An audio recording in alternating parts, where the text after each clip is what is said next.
सर्वे वेदा यदपदमामनन्ति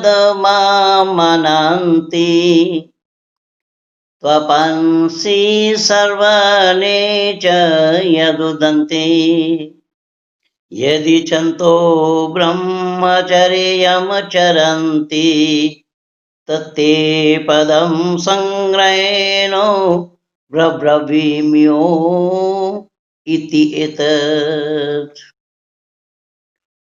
आदर और सम्मान की योग्य नेपाल आर्य समाज केंद्रीय सभा के माननीय अध्यक्ष भाई उपाध्याय जी, जो एक संस्कृतज्ञ विद्वान है, काफी समय हुआ उनसे मिले, माधव प्रसाद जी से, और इस कार्यक्रम के जितने भी अधिकारी हैं सबका आभार व्यक्त करता हूं और सबसे अभिवादन करता हूं। जितने भी कार्यकर्ता और जितने भी उपस्थित जन हैं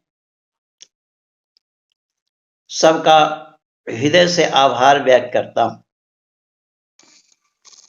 अभी पूज्य बहन जी ने बहुत ही सुंदर एक प्रेरणादायक भजन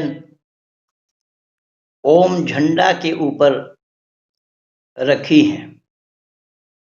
बहन जी का बहुत बहुत आभार।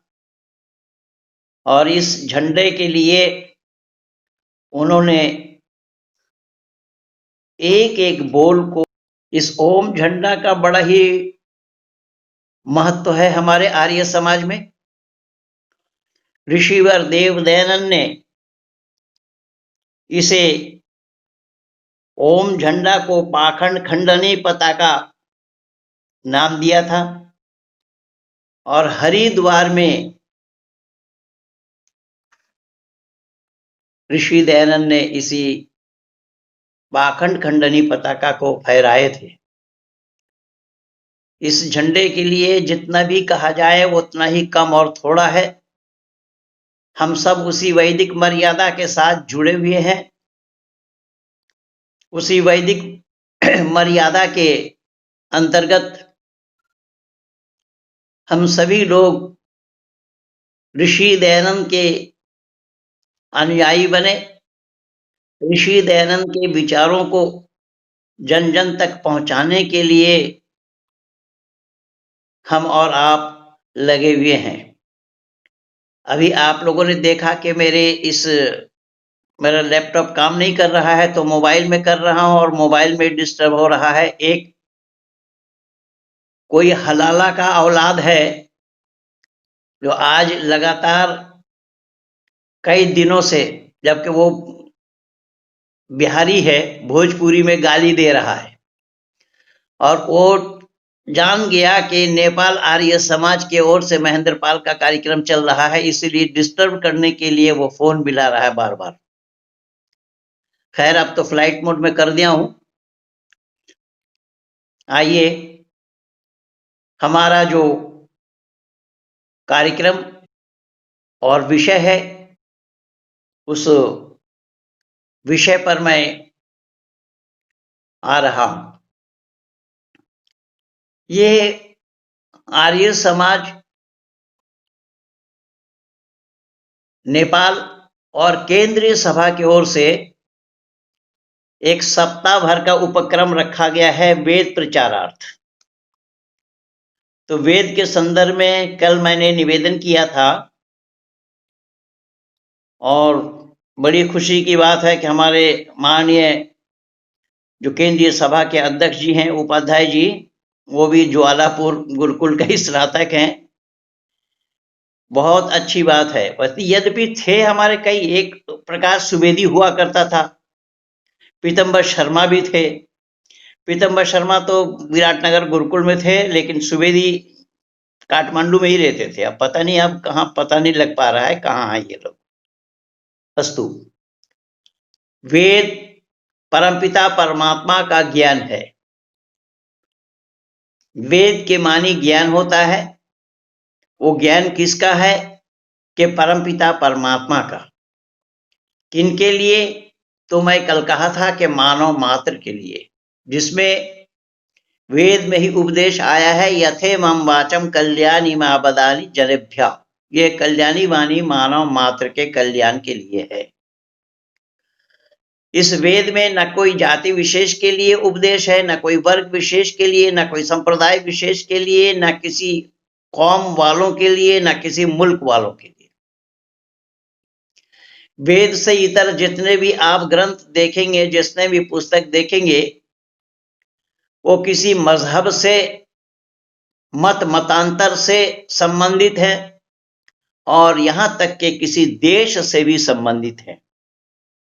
लेकिन वेद किसी देश का नहीं है, किसी देश से वेद का संबंध नहीं है। मानव मात्र का चहुमुखी विकास किसमें हो, इसमें दो प्रकार के उपदेश हैं, आदेश और निषेध। आदेश के माने करना और निषेध के माने ना करना।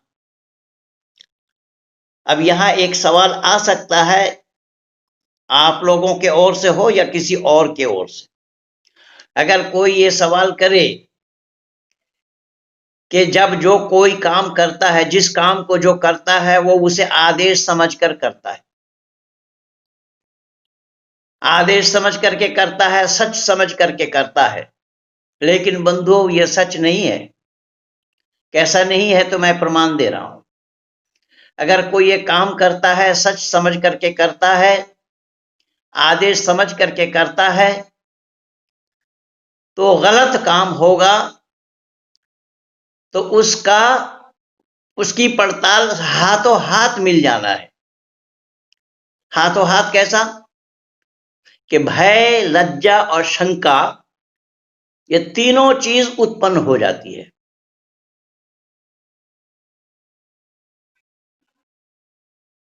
भय, लज्जा, बहन जी अपना कनेक्शन म्यूट कर लीजिए, साउंड। भय, लज्जा और शंका, ये तीनों उत्पन्न कराने वाले कौन है? भय, लज्जा और शंका उत्पन्न कराने वाले का नाम ही परमात्मा है। अब इस चीज पर विचार करें कि भय, लज्जा और शंका उत्पन्न कराने वाले का नाम परमात्मा किस लिए हम माने? तो भी लोकाचार में ही देखेंगे तो उसका प्रमाण मिल जाएगा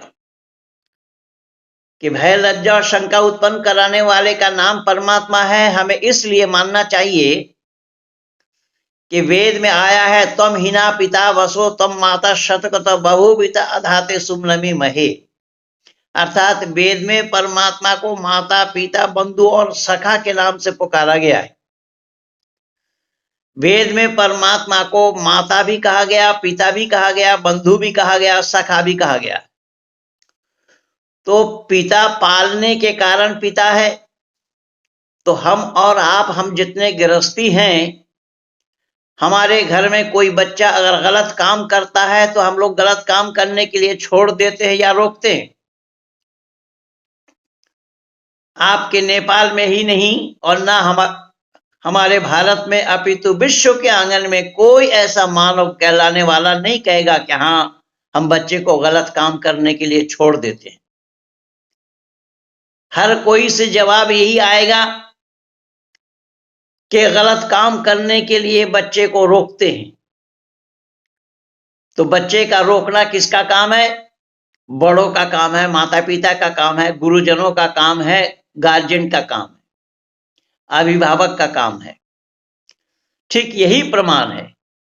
जब हम परमात्मा के संतान हैं, परमात्मा के संतान होने के कारण हम लोगों से कोई गलत काम हो जाए,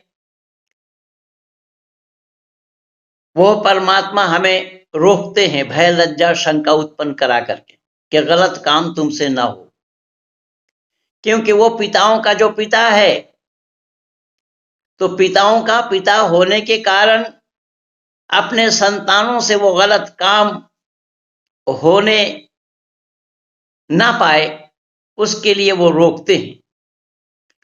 लेकिन हम मानव कहलाने वाले कि इस परमात्मा के इशारा को न समझने का प्रयास करते हैं और न उस पर अमल करने का प्रयास करते हैं। भय लज्जा शंका उत्पन्न कराने के बावजूद या उत्पन्न होने के बावजूद भी उसको पुशिंग करके हम लोग उस काम को कर जाते हैं। उदाहरण के रूप में हमने दूसरे के जेब में हाथ डाला तो दूसरे के जेब में हाथ डालने के साथ साथ भय लज्जा और शंका ये तीनों उत्पन्न होना स्वाभाविक है। लेकिन गलत काम करते करते ऋषि दयानंद की मान्यता है कि जो लोग गलत काम करते हैं, गलत काम करते करते उनका हृदय भी बिल्कुल पाषाण बन जाता है, पत्थर बन जाता है, और ये भय लज्जा और शंका होने के बावजूद भी वो उसको पुशिंग करके उस गलत काम को कर लेता है। इसलिए मैंने निवेदन किया कि वेद वो ऋचा है, पंच जना ममहोत्रम जुषुद्धम, कि वेद विश्व के जनों के लिए है। यहां शब्द आया है पंच जना ममहोत्रम जुषुद्धम, वेद विश्व के जनों के लिए है। कैसा? जैसा वर्षा के समय आकाश से पानी गिरता है और वो पानी केवल फर्श पर नहीं अपितु पहाड़ों पर भी गिरता है, और जिस पहाड़ पर वो पानी गिरने लगता है पहाड़ में पत्थर है, वो पत्थर कठोर है, कड़ा है, सख्त है, किंतु आश्चर्य की बात यह है कि वो पत्थर कड़ा, सख्त और कठोर होने के बावजूद भी पानी को बहने के लिए उसे रास्ता छोड़ना ही पड़ता है। ठीक यही प्रमाण ऋषियों ने दिया है। ऋषियों ने कहा कि वेद वो जलधारा है, किसी में ये दम नहीं, किसी में ये शक्ति नहीं, किसी में ये ताकत नहीं कि उसको अपने पास रोक दे, अपने पास उसे सीमित छोड़े। ऐसा किसी के लिए संभव नहीं होगा। यही कारण बना कि वेद में परमात्मा का उपदेश यथेमं वाचम कल्याणी आबदानी है। ये मानव मात्र का कल्याण करने वाली वाणी है, क्योंकि परमात्मा के पास न तो कोई हिंदू है, न कोई मुस्लिम है, न कोई सिख है, न जैनी है, कोई ईसाई है, कोई बौद्धिस्ट है। परमात्मा के पास केवल श्रेष्ठ और निकृष्ट है। तो आर्य के श्रेष्ठ होता है और जो अनार्य है उसको निकृष्ट कहा गया है। अब यहां फिर सवाल आ सकता है कि आर्यों के लिए ही अगर परमात्मा दे रहे हैं तो क्या परमात्मा पर पक्षपात का दोष नहीं लगेगा? जी नहीं लगेगा। क्यों नहीं लगेगा? तो देखिए, परमात्मा का ही ये उपदेश है, अहम भूमिम आददाम आर्य, ये भूमि मैंने आर्यों को दी, श्रेष्ठ लोगों को दी, श्रेष्ठ पुरुषों को दी, जो गुण कर्म स्वभाव से श्रेष्ठ हैं, उनको ये भूमि दी। तो आर्य कौन है? तो फिर जवाब मिला ऋषियों के द्वारा कि आर्य नाम ईश्वर पुत्र हो, आर्य ईश्वर के पुत्र हैं। तो दूसरे लोग पुत्र नहीं है? जी नहीं, दूसरे लोगों का पुत्र होना संभव ही नहीं है।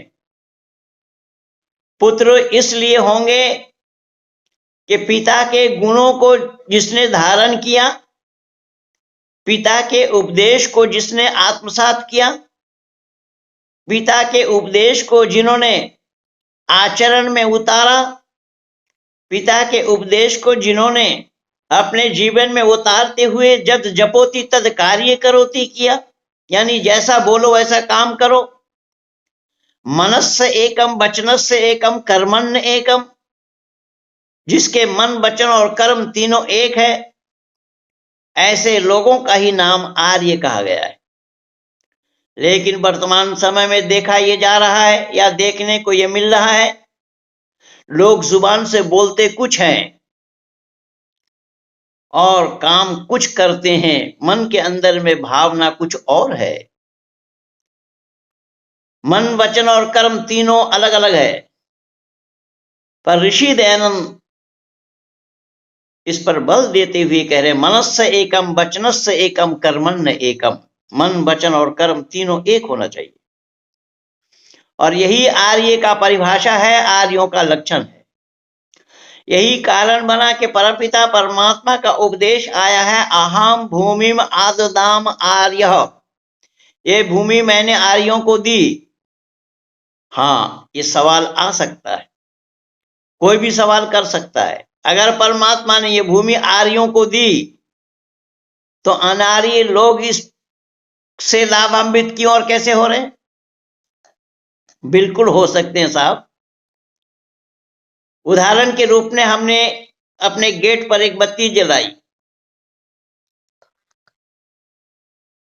अपने गेट पर एक लाइट जलाया। लाइट जलाया है अपने काम के लिए, अपने उपकार के लिए, कांटा, कीचड़, खंदक, गड्ढा, पत्थर से बचने के लिए, सही सही रास्ता देखकर अपने यथा स्थान पहुंचने के लिए हमने लाइट लगाई। लेकिन उस लाइट के समीप में अगर कोई रहता है, चाहे वो मेरा विरोधी क्यों न हो, तो क्या उस लाइट से वो लाभान्वित नहीं हो सकता? बिल्कुल होगा।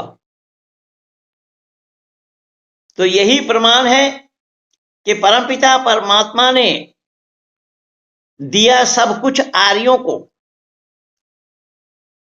और अनार्य लोग उसके पड़ोस में होने के कारण वो लाभान्वित हो रहे हैं। यही कारण बना कि परमपिता परमात्मा का उपदेश क्या आया कि यथेमं वाचम कल्याणी मां बदानी जनेभ्य। ये कल्याणी वाणी मानव मात्र के कल्याण के लिए। हमारे यहां पर मानव मात्र में स्त्री पुरुष में भेद नहीं है। हमारे यहां पर वैदिक मर्यादा को अब देखेंगे। वैदिक मर्यादा में ऋषि तो हुए ही हैं, अनेक ऋषिकाएं भी हुई हैं। मातृशक्ति भी ऋषि बनी है। उनके अपने त्याग, तप और साधना के माध्यम से फिर मैं आज आप लोगों को याद दिला रहा हूं। जैसा कल मैं बोला था कि हमारे पास वेद है जो दुनिया वालों के पास नहीं है, और इसका यही प्रमाण है कि जो माताएं ऋषिकाएं हुई हैं वो केवल हमारे सत्य सनातन वैदिक धर्म में ऋषि परंपरा में ऋषिकाएं हुई हैं। दूसरे किसी संप्रदाय में महिलाओं को यह सौभाग्य प्राप्त नहीं होगा।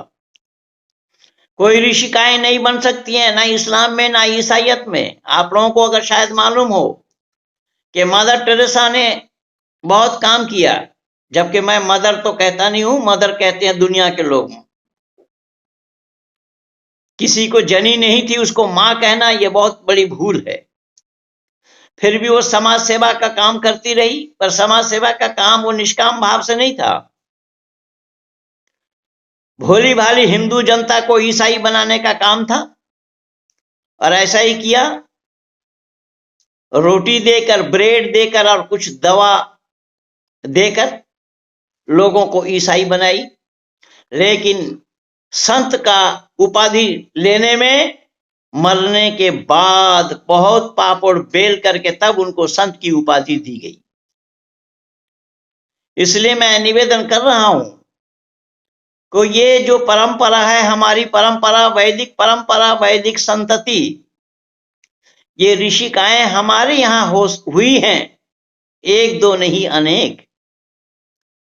यही कारण बना कि जो परमात्मा का जिस वेद की चर्चा हम कर रहे हैं, करने लगे हैं, करने बैठे हैं, सुनने और सुनाने के लिए उपस्थित हुए हैं, उसी वेद में ही यही सुनाया गया जो मैं आप लोगों को बताया हूं कि मानव मात्र के कल्याण के लिए कल्याणी वाणी है। अगर मानव मात्र के कल्याण के लिए यह कल्याणी वाणी है तो क्या मातृशक्ति को मानव मात्र में नहीं गिना जाएगा? अरे भाई, वो गिनने के कारण ही तो ऋषिकाएं हुई हैं। लेकिन इस्लाम में ये गुंजाइश नहीं है। आप लोगों ने देखा होगा, भारतवर्ष के बहुत टीवी में, दूरदर्शन में ये दिखाया जाता है। जब बात आती है कोई, तो यही इस्लाम के जानकार, इस्लाम जगत के विद्वान कहते हैं कि महिलाओं के पास दिमाग नहीं है।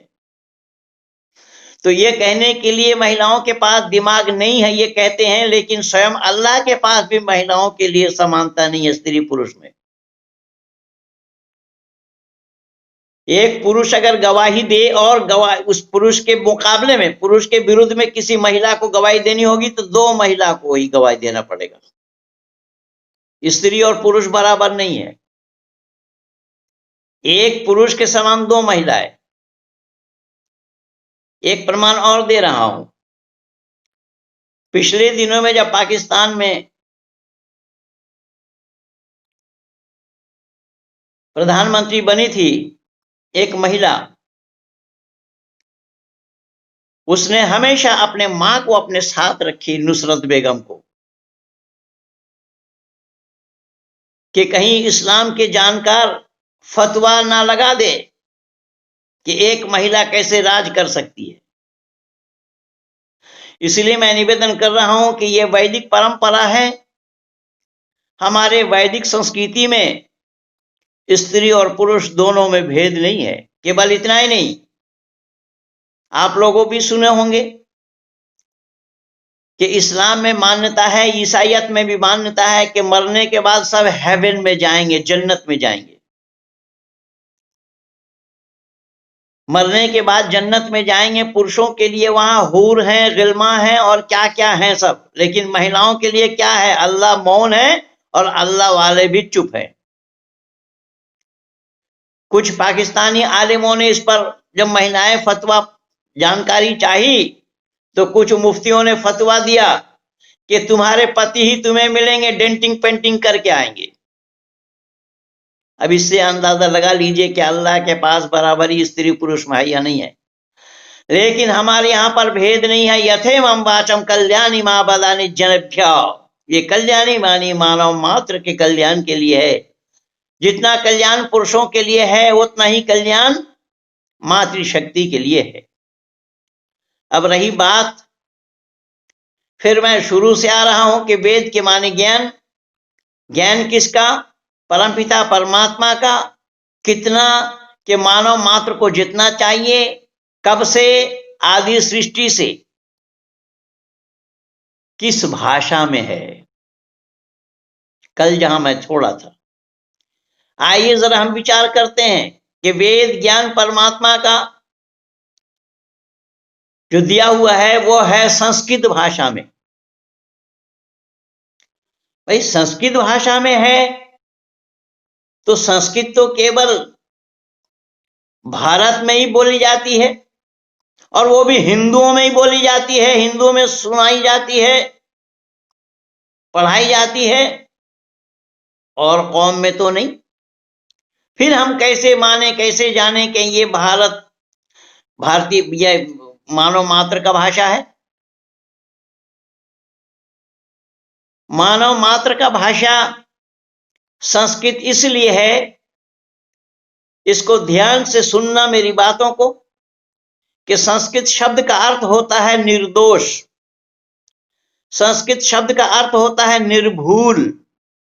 संस्कृत शब्द का अर्थ होता है निखूत, जिसमें किसी प्रकार का कोई कमी ना हो, वो भाषा है संस्कृत। अर्थात जो बोले जाएंगे वही लिखे जाएंगे, वही पढ़े जाएंगे।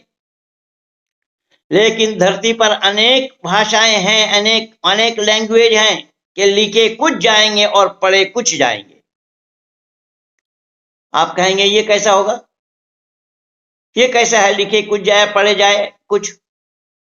जी हां, बिल्कुल, आप लोग भी जानते हैं। अंग्रेजी में पीयूटी पुट पढ़ा जाता है, और बीयूटी क्या पढ़ते हैं लोग? बीयूटी बट पढ़ते हैं। क्यों बुट क्यों नहीं पढ़ते? ठीक इसी तरीके से उर्दू, अरबी, फारसी में भी यही है। लिखा कुछ जाएगा, पढ़ा कुछ जाएगा। जैसा उद्दीन लिखने में लगा अलीफ लाम दाल ये और नून, पढ़ते समय लाम साइलेंट है, साकिन है, लाम को वाव में तब्दील किया जाएगा, तब उच्चारण होगा उद्दीन। इसीलिए मैंने निवेदन किया कि संस्कृत ही एकमात्र भाषा है जो मानव मात्र का भाषा है। अगर संस्कृत भाषा में परमात्मा अपना ज्ञान न देते होते तो परमात्मा पर पक्षपात का आरोप लगता। कैसा, जरा विचार करिए, सुनिए। यही संस्कृत भाषा यानी यही वेद ज्ञान परमात्मा का दिया हुआ अगर हिंदी में होता तो क्या होता? उदाहरण के रूप में हिंदी में होता, और हिंदी हिंदुस्तान की भाषा है, हिंदी में परमात्मा अपना ज्ञान देते तो आप नेपाल वाले उंगली उठाते, कहे परमात्मा हम लोगों में क्या कमी है, हम लोगों में क्या दोष है, हमारी नेपाली भाषा में ना देकर आपने हिंदी भाषा में दिया। ये दोष लगता परमात्मा पर। परमात्मा पर दोष ना लगे, इसीलिए संस्कृत भाषा मानव मात्र की भाषा है। कैसा है, एक एक करके मैं प्रमाण प्रस्तुत कर रहा हूं, जरा विचार करके देखिएगा। संस्कृत भाषा एकमात्र भाषा है जो मानव मात्र का भाषा है। हम कैसे जानेंगे कि मानव मात्र का भाषा है? इसकी पड़ताल मैं दे रहा हूं। पिछले दिनों में जब मैं हॉलैंड में था तो हॉलैंड के प्लाय रेडियो स्टेशन से मेरा लाइव प्रोग्राम होता था। रेडियो उजाला करके अम्स्टरडम में एक रेडियो स्टेशन है,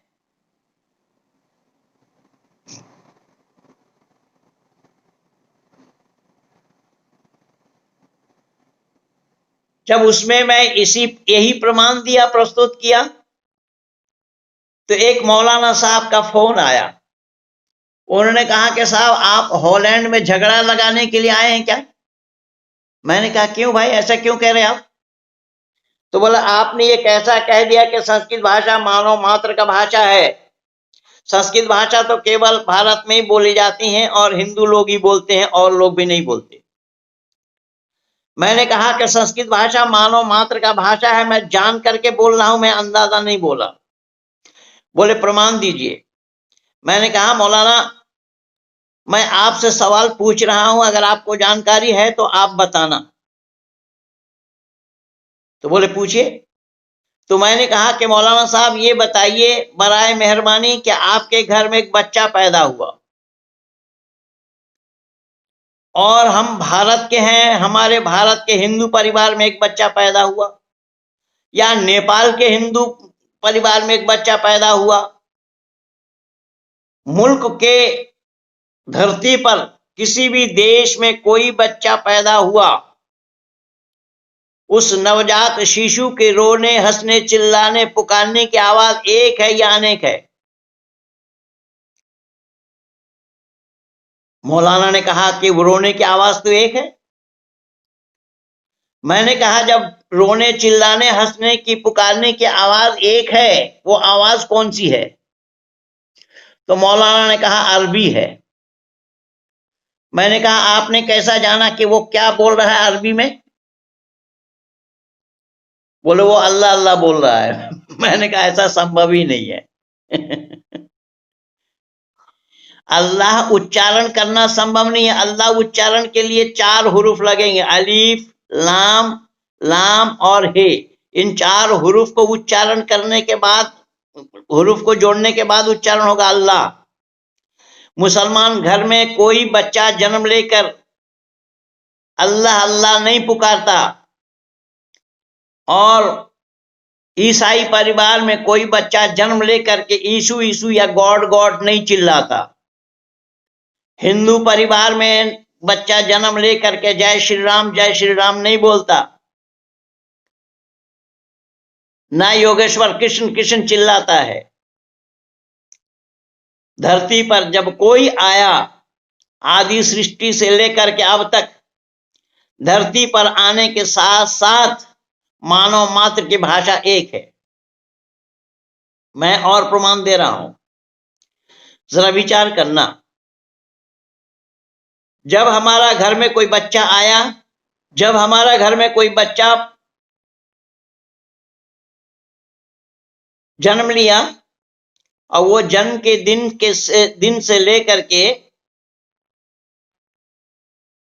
बड़ा हो रहा है, जब वो बोलने लगता है तो मां क्या सिखाती है? मां सिखाती है पिताजी बोलो, दादाजी बोलो, माताजी बोलो, आदि आदि। मां भाषा सिखाती है, अक्षर ज्ञान नहीं कराती। पिताजी बोलो, दादाजी बोलो, यही सिखाती है, आ उ ई नहीं सिखाती। इसलिए भाषा पहले है। आदि सृष्टि में परमपिता परमात्मा ने जो वेद दिया, अग्नि, वायु, आदित्य और अंगिरा, ये 4 ऋषि को परमात्मा ने उनके हृदय में वेद ज्ञान प्रकट कराया। चारों ऋषि के मुखारबिंद से वेद का उच्चारण हुआ और वो वेद भाषा में है। जब चारों ऋषि आपस में वेद मंत्र के उच्चारण करते रहे, उसी का नाम भाषा है। वेद केवल भाषा ही नहीं है, वेद का अक्षर भी कहा जाएगा। ये ज्ञान है, भाषा है, अक्षर है, कई नामों से इसको पुकारा जाना संभव है। लेकिन मैं ये निवेदन कर रहा था कि परमपिता परमात्मा ने सृष्टि के आदि में ही मानव मात्र को ये ज्ञान दिया है, जिसका नाम वेद है। किंतु आज धरती पर जितने भी मत मजहब हैं, कोई भी मत मजहब वाली जो किताबें हैं, पुस्तकें हैं, वो आदि सृष्टि से नहीं है। महात्मा बुद्ध से पहले धम्मपद नहीं था। किसी भी मजहब को आप ले लीजिए, उसके जन्म से पहले उसकी किताब नहीं थी। इस्लाम के जन्म से पहले कुरान नहीं था। ईसाइयत के जन्म से पहले बाइबल नहीं थी। किसी भी किताब का नाम आप ले लीजिए, तो उसका धर्म पहले है और किताब बाद में है। लेकिन आश्चर्य और कमाल की बात यहां देखिए कि हमारा ग्रंथ पहले है, हम बाद में हैं। अर्थात हमारा वेद ज्ञान पहले है, हमारी किताब पहले है, हमारी पुस्तक पहले है। पुस्तक आकार तो बहुत बाद में दी गई ना। जब कागज का आविष्कार हुआ, राजा इक्ष्वाकु के काल में वो लिपिबद्ध किया गया। तो हमारा धर्म पहले है, हमारा ग्रंथ पहले है। हमारा ग्रंथ पहले है, बाद में धर्म है। लेकिन दुनिया इससे उल्टी है, दुनिया का धर्म पहले है और बाद में किताब है।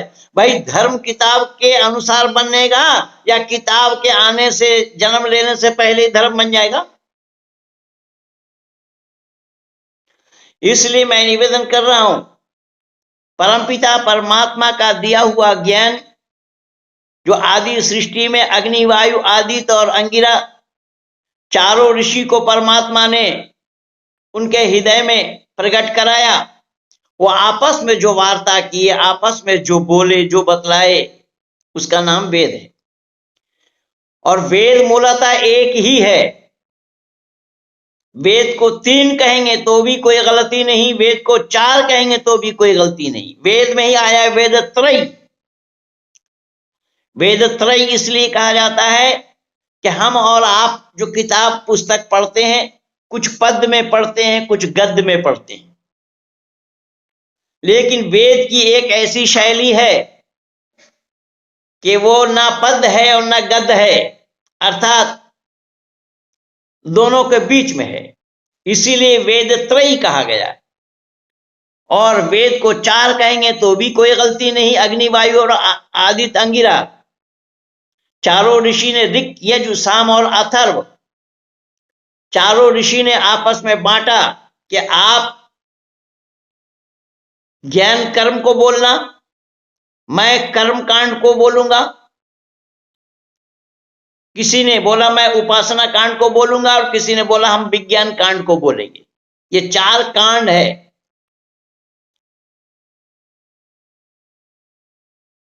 ज्ञान, कर्म, उपासना और विज्ञान, चारों ऋषि ने आपस में बांटा। चारों ऋषियों ने अपने आप अपनी जिम्मेदारी के साथ जनमानस को सुनाया, मानव मात्र के कल्याण के लिए रखा, बताया। अब ये हम कैसे जानेंगे कि वो ज्ञान परमात्मा का ही दिया हुआ है? जब भी इतना जितना भी मैं बोला हूं इसमें ही सारा प्रमाण आ गया, फिर भी मैं निवेदन कर रहा हूं कि वो परमात्मा है, ये कैसे जानेंगे? ज्ञान जो दिया परमात्मा ने, वो परमात्मा है, हम कैसे जानेंगे? तो परमात्मा को जानने के लिए मैं आज एक कसौटी और दे रहा हूं और मैं दावा के साथ ये कह रहा हूं कि ये कसौटी ब्रह्मांड में, विश्व के आंगन में कहीं पर भी आप चले जाएं, किसी के पास नहीं है। कोई मत मजहब वाला नहीं बता सकता, ये कोई मत मजहब वाला जानता ही नहीं है कि परमात्मा का प्रमाण क्या है, परमात्मा के होने का प्रमाण क्या है। आप लोगों ने यूट्यूब में लगा हुआ देखा होगा, हारिस सुल्तान जो मुल्हिद है, पाकिस्तान का मुसलमान है लेकिन इस्लाम को अलविदा कह दिया है। उसने ईश्वर को माना नहीं। 2 घंटा मेरे साथ माथापच्ची हुई। वो बोला ब्रेन है, तो मैंने कहा ब्रेन तो आपका है पर आप कौन है? नहीं बता पाया और बताया जाना संभव नहीं है। जो लोग ईश्वर को डिनाई करते हैं, मैं आज एक अकाट्य प्रमाण दे रहा हूं। अकाट्य प्रमाण ये है कि ये वेद और परमात्मा किस तरीके से मेल हो रहा है, दिखेगा। वेद परमात्मा का ही है, परमात्मा का ही दिया हुआ उपदेश है। तो परमात्मा का जब दिया हुआ उपदेश है तो परमात्मा को भी जानना बहुत जरूरी है। और यही कारण बना कि ऋषि व देव दयानंद ने सत्यार्थ प्रकाश में ईश्वर चर्चा पहले करी, पहले किया। प्रथम समुल्लास में ईश्वर विषय को पहले लिया, फिर 7वां समुल्लास में भी लिया। अब मैं एक अकाट्य प्रमाण दे रहा हूं ताकि आप लोगों को भी समझने में परेशानी न हो। जैसा एक बच्चा जन्म लिया, किसी भी परिवार में बच्चा जन्म लिया और जन्म के दिन से लेकर के वो बच्चा बढ़ रहा है, उसकी ग्रोथिंग हो रही है, डेवलप कर रहा है, वो उसकी लंबाई चौड़ाई में वृद्धि हो रही है। और मैं आज सीना ठोक करके संपूर्ण विश्व के आंगन को चुनौती देते हुए ये कह रहा हूं, इसी मानव समाज के लिए कह रहा हूं कि जो मानव अपने को अक्लमंद कहते हैं, जो मानव अपने को बुद्धिमान कहते हैं और बुद्धिमान होने के कारण वो ईश्वर को डिनाई करते हैं, वो साफ कहते हैं हु इज गॉड। तो ऐसे लोगों को विशेष करके मैं आज जानकारी दे रहा हूं कि भली भांति इसे जानो, दिमाग में डालो कि बच्चा जन्म से लेकर के 10-12 साल तक, 15 साल तक उसकी बढ़ोतरी हो रही है, उसकी लंबाई चौड़ाई में बढ़ रहा है। और मेरा प्रमाण यह है कि दुनिया का कोई भी वैज्ञानिक ये बोले कि वो बच्चा एक दिन में कितना बढ़ा, कितना बढ़ा और कितना बड़ा हुआ, तो आप कहेंगे कि साहब हम इसका औसत निकालेंगे, जन्म के दिन से लेकर के जब तक वो बढ़ता रहा उसका औसत निकालेंगे तो निकल जाएगा। जी हां, बिल्कुल ठीक कहा आपने, उसका औसत निकालेंगे तो निकल जाएगा। लेकिन फिर मैं दावा के साथ ये कह रहा हूं कि जब जन्म हुआ, जब तक बढ़ा, उसका औसत निकालेंगे तो बढ़ देंगे डेली कितना बड़ा। अरे डेली कितना बड़ा ये बताया जाना संभव तो है, लेकिन वो बच्चा किस समय बढ़ा ये बताया जाना संभव नहीं है। अरे वो बच्चा सोते में बड़ा हुआ, खेलते में बड़ा हुआ, खाते पीते में बड़ा हुआ, या उछल कूद करने में बड़ा हुआ, दिन में बड़ा हुआ, सुबह बड़ा हुआ, रात बड़ा हुआ, दोपहर बड़ा हुआ, किस समय बड़ा हुआ ये कोई वैज्ञानिक नहीं बता सकता। ये अकाट्य प्रमाण है परमात्मा का होने का। लेकिन दुनिया तो सुविधावादी है, दुनिया वालों ने सच्चाई को जानने का प्रयास नहीं किया। दुनिया वाले तो परमात्मा को भी डिनाई करने लगे। दुनिया वालों को इससे कोई मतलब नहीं है। बहुत कम ही लोग हैं जो इस तरीके से धर्म चर्चा करते हैं। यही तो कारण बना, कल मैं बोला भी था, आप लोगों को जितना भी धन्यवाद दूं, जितना भी साधुवाद दूं, उतना ही कम और थोड़ा है कि आप लोगों ने आज 18 सप्ताह से लगातार, भाई उपाध्याय जी को मैं धन्यवाद देता हूं कि इस तरीके से कार्य योजना आपने चला रखी है कि ठीक है, लोग हमारे पास नहीं आ सकते हैं पर घर बैठे तो सुनो, सच्चाई को तो जानो। और आपने विद्वानों के समय लेते हुए सप्ताह भर पूरा इसी वैदिक विचारधारा को जन जन तक पहुंचा रहे हैं। वही तो मैं बोला, पंच जना ममहोत्रम जुशुद्धम, ये विश्व के जनों के लिए है। ये वेद वो जलधारा है, जलधारा है जो संपूर्ण प्राणी मात्र को, लेकिन और प्राणियों के लिए धर्म नहीं है, और प्राणियों के लिए वेद ज्ञान नहीं है। वेद ज्ञान और धर्म केवल और केवल मानव के लिए। लेकिन दुर्भाग्य तो यह है, मानव हो करके भी ना तो ईश्वर को जानना चाहता, ना वेद ज्ञान को जानना चाहता। मैंने निवेदन किया, मेरे पास, मैं आज 38 वर्षों से काम कर रहा हूं और बहुत सारे लोगों से मेरा डिबेट होता रहता है। अब तो झारखंड बन गया, पहले उस समय बिहार था। बिहार में गढ़वा एक जगह है, अब तो गढ़वा डिस्ट्रिक्ट बन गया है। वहां पर गढ़वा आर्य समाज में मेरा प्रवचन था और बहुत पुराने एमएलए बाबू लक्ष्मी प्रसाद जी, जो आर्य समाज के अध्यक्ष थे,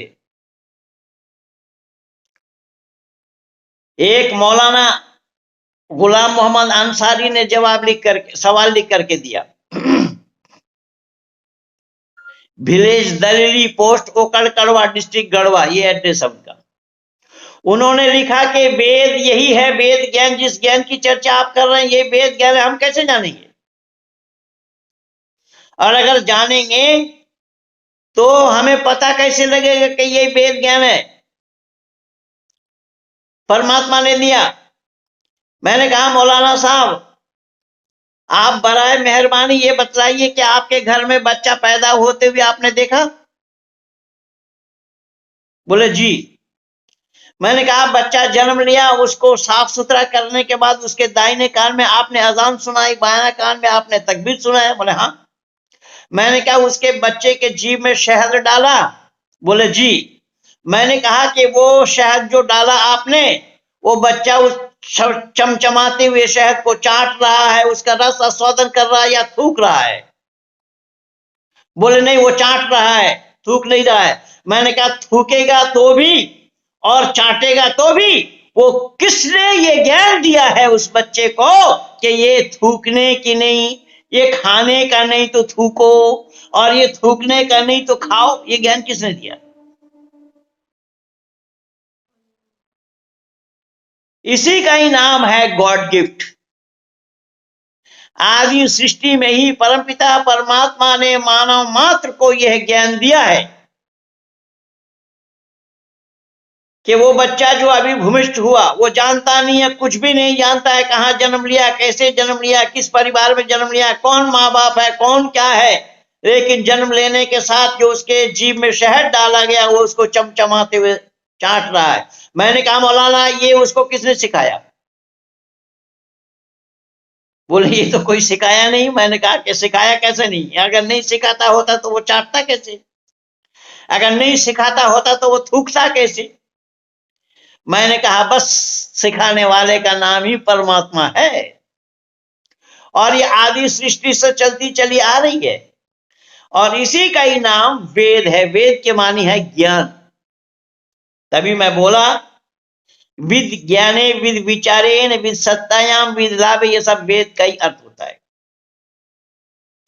लेकिन दुनिया ने तो तिलांजलि दिया। दुनिया को तो सच मानना ही नहीं है, सच को अपनाना नहीं है, सच के नजदीक आना नहीं चाहते।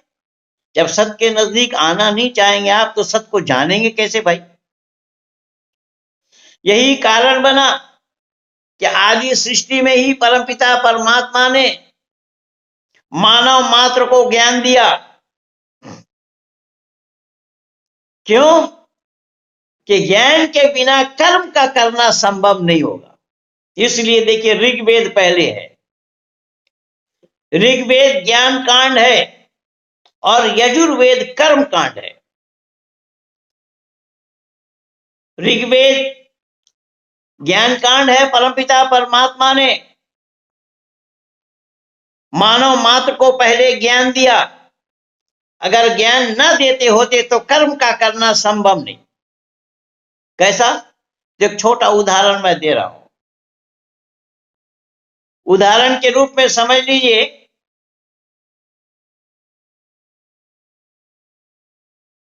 कि एक जगह कोई मीटिंग हो रही है, या जनसभा, या सत्संग। तो जब सत्संग में लोग बैठे हैं तो सब जूता चप्पल तो बाहर खोल के ही बैठे होंगे, या अपने पास ही रख लिए होंगे। पर अंदाजा लगाना कि जूता चप्पल हम एक जगह खोल करके दूसरी जगह बैठे हैं, जो जाते समय सब अपना अपना जूता चप्पल ही अपने पैर में डालेंगे, या दूसरे के चप्पल में अपना पैर डाला जाएगा। कोई ये कहने के लिए तैयार नहीं कि दूसरे के चप्पल में पैर डालेंगे, दूसरे के जूते में पैर डालेंगे, ऐसा कोई नहीं कहेगा। क्या कहेगा कि अपने अपने चप्पल में, अपने अपने जूते में पैर डालेंगे। पर अंदाजा लगाइए, अगर दूसरे के जूते में या चप्पल में आपने पैर डाल दिया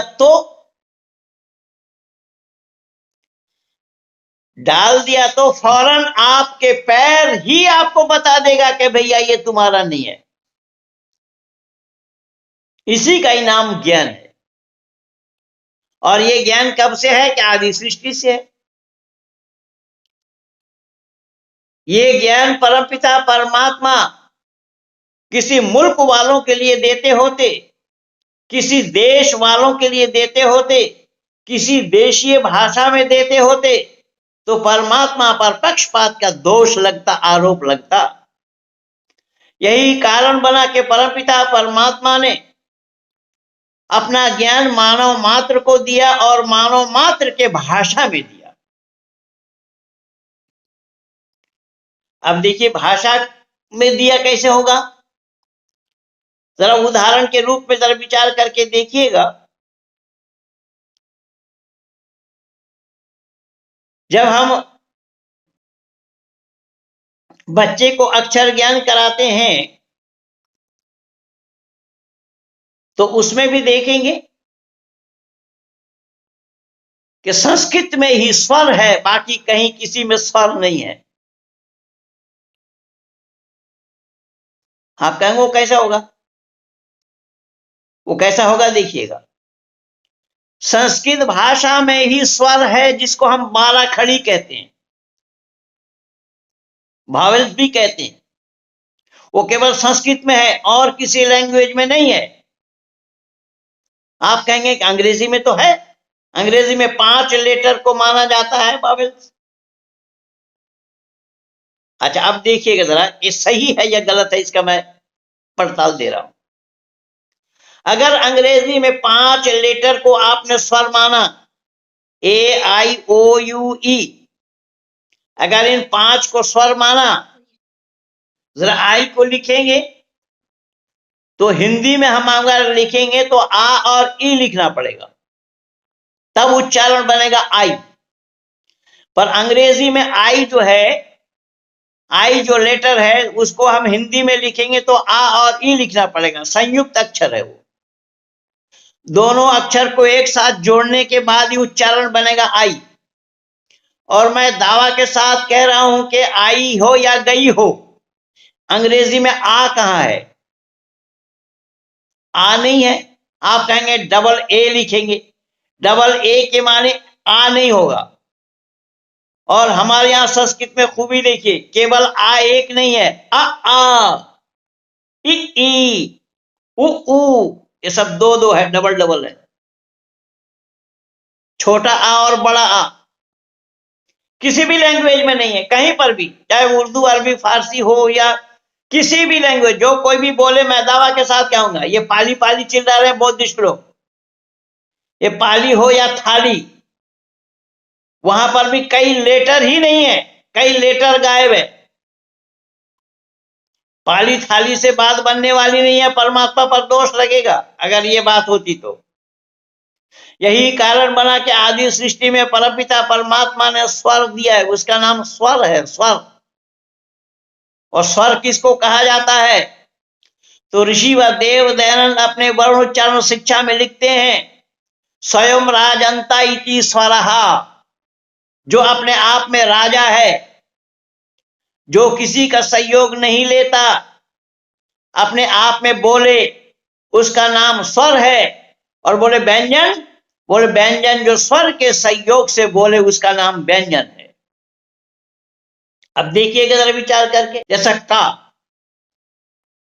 का उच्चारण करेंगे तो का के साथ आ लगा है, का के साथ आ ना लगे तो का उच्चारण नहीं होगा, क्योंकि का व्यंजन है। और स्वर को उच्चारण करने के लिए किसी की सहयोग नहीं चाहिए, किसी की सहायता नहीं चाहिए, किसी का सहयोग नहीं चाहिए, किसी का समर्थन, किसी का सपोर्ट स्वर को नहीं चाहिए। स्वर अपने आप में पूर्ण है। यही कारण बना कि स्वर और केवल संस्कृत में है, बाकी कहीं पर भी स्वर नहीं है, और अगर है तो संस्कृत से ही लिया गया है। यही कारण बना कि संस्कृत को हम केवल भाषा ही नहीं बोलते हैं, अपितु भाषाओं की जननी कहा जाता है। मैं तो अरबी जुबान में कहता हूं कि इसका नाम उम्मुल लिसान है। उम्म के माने मां और लिसान के माने जुबान। हर एक भाषा की जननी है कौन? और उसी का ही नाम संस्कृत,